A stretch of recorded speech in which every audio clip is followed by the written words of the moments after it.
Hey, I'm just going to stay here for a few minutes. You circle around and check the east side of the perimeter, and I'll meet you over by the creek in just a little bit. I'm just going to sit here. All right, yeah, be careful.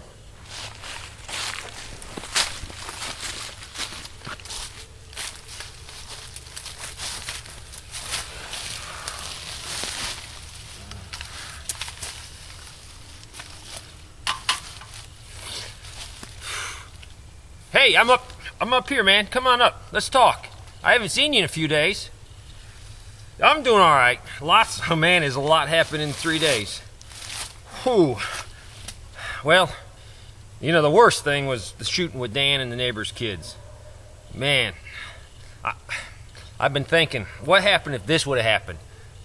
The kid shot and killed Dan. Dan shot and killed the kid, and we found their body. We heard the shots. Man, you know what I would have done? I've been thinking it. I'd have probably loaded everybody up, and we'd have gone up to that family, and we'd have probably started World War III. Whoa. Maybe World War IV, because we might be in World War III right now. We just don't know. I'm glad we didn't do that. Because you know what? Dan's my brother. So if they would have killed him, we would have loaded for bear and gone up there and probably massacred him. Because I probably would have been thinking straight. Emotions would have been, ruling my day right then. And it'd have been bad, because we'd have probably done wrong by doing that. This is what happened. I went up to the family's house about 5 or 6 days before this incident. And definitely during that time that we were missing stuff, eggs. Dad didn't say nothing to me. The boy had told the dad he was working a few hours a night pulling security in exchange for the eggs. His dad believed him. He wasn't pulling security, he was just stealing. But the family was in such need of food, that's what the boy thought. If the dad was a man and had prepared, his son would still be alive. So, let me back up. Well, the family came. The community around us, the other members that aren't part of our retreat and the other 4 families, they got up and they heard what happened. They came and they intervened. They totally supported us. They really didn't know what was happening because, it was happening so quick. But they definitely got between, separated. And then someone had that great idea of, hey, let's just form a little investigative committee and let's investigate. And I was like all for that. I said, let's document everything. Because I knew we were 100% in the right. And I wanted it documented, because what happened in 2 months, Law and Order returns. I wanted that stuff written down, so if someone presses the issue, we can just, hey, we had an investigation, and Dan was proven totally innocent. It was a justifiable shooting. So that's what we did. It took about 3-4 hours we had a retired police officer, the Methodist minister, and Doc were on the committee. They investigated it, and it took them about a day to write their official report, but within 6 to 8 hours, we pretty much had Dan was cleared verbally, which really helped. But now, the family is still upset. The dad is crushed. First of all, we've shared some preparedness things with him over the years, and he blew me off. I mean, actually, he called me a bunch of crazy names, not to my face, but, some paranoid freak, and so the dad is crushed. He knew I was right now. He wasn't man enough to prepare. You know what? He said he had boat insurance, he had car insurance, he had his motorcycles insured, he had life insurance. He had all kinds of insurance for all the possessions he has, but he had no insurance on his most important possession, his family, food, something they're going to need. The man is crushed. I think he's going to be okay. We had a long talk, just me and him, man to man. I think he's changed. I think he's realized this is a new world. He realized he's failed his family. He's failed his kids. His kids, the 12-year-old came over here to do a few chores. Man alive. It was like a comedy show. This kid trying to do some basic chores. He's never done a chore in his life. But we're teaching the kid because he needs to know. If we don't teach him, this kid is going to die. He will not have the skills to survive this new world we're in. I mean, granted, the family's still upset. but they understand. The dad totally understands it's his fault. I was actually worried for the dad's safety. He was so crushed, and he took it personally. He failed. I mean, we kept the person near him at all times, one of his family members. We told him this guy could be suicidal.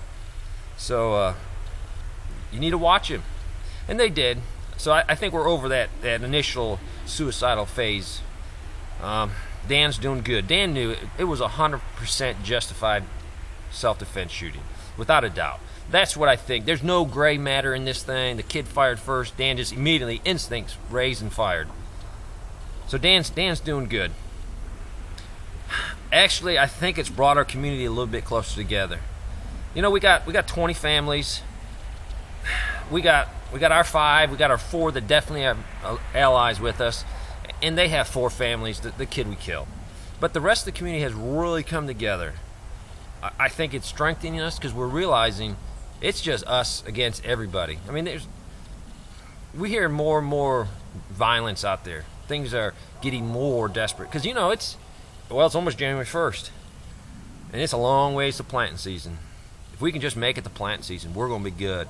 We got tons of seeds, tons of fertilizers, pesticides. We're gonna be okay if we can make it. So we're going to make sure these families in the community make it. Whatever we need to do, we're going to do it together.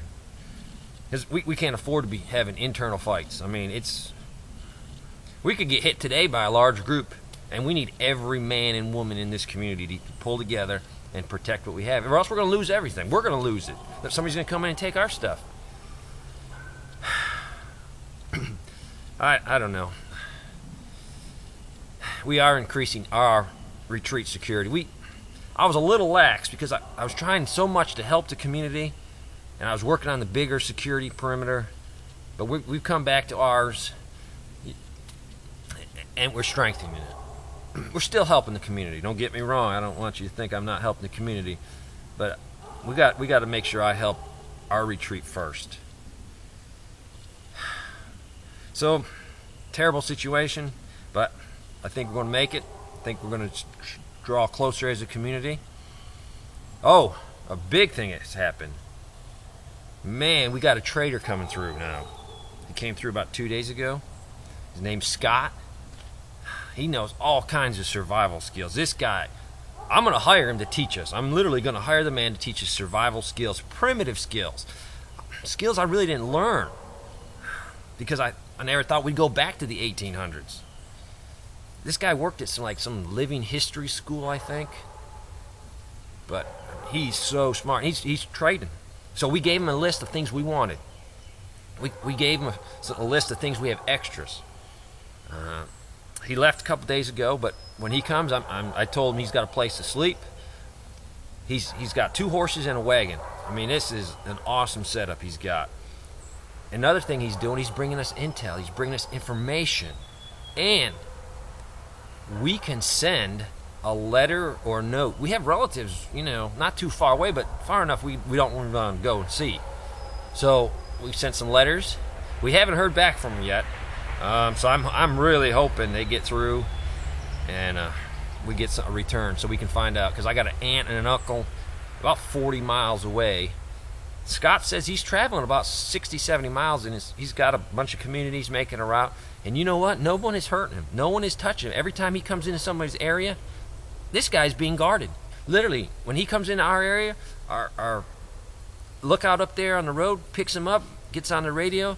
We go and we get him. We escort him here. We escort him pretty much to the next community because this guy is so vital to us.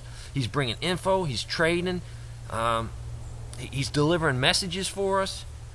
So we're gonna make sure this guy is okay. If I need to, we'll do whatever's necessary to keep this man flowing. I think it's a plus for us. It's a big step for this area to have that trader. He's also helped us set up a trading post not far from here. It was an old community center, and it has a bunch of not shacks, but little pavilions where they used to serve drinks and refreshments. And he's sort of helping us get that started. So we're gonna go one day a week, probably Thursday, and it's been a real plus. So we are on we're on a high right now. We were on a low, we're on a high. I just hope we stay on a high, or at least a medium, because that shooting with Dan, it was bad. I sort of blamed me. I said, why didn't I have better security? That kid should have never got through our perimeter. But I was worried about the big picture, and I didn't think someone in our community would steal from us. That was my mistake. I mean, it could have cost my brother's life. So I'm trying not to make those mistakes.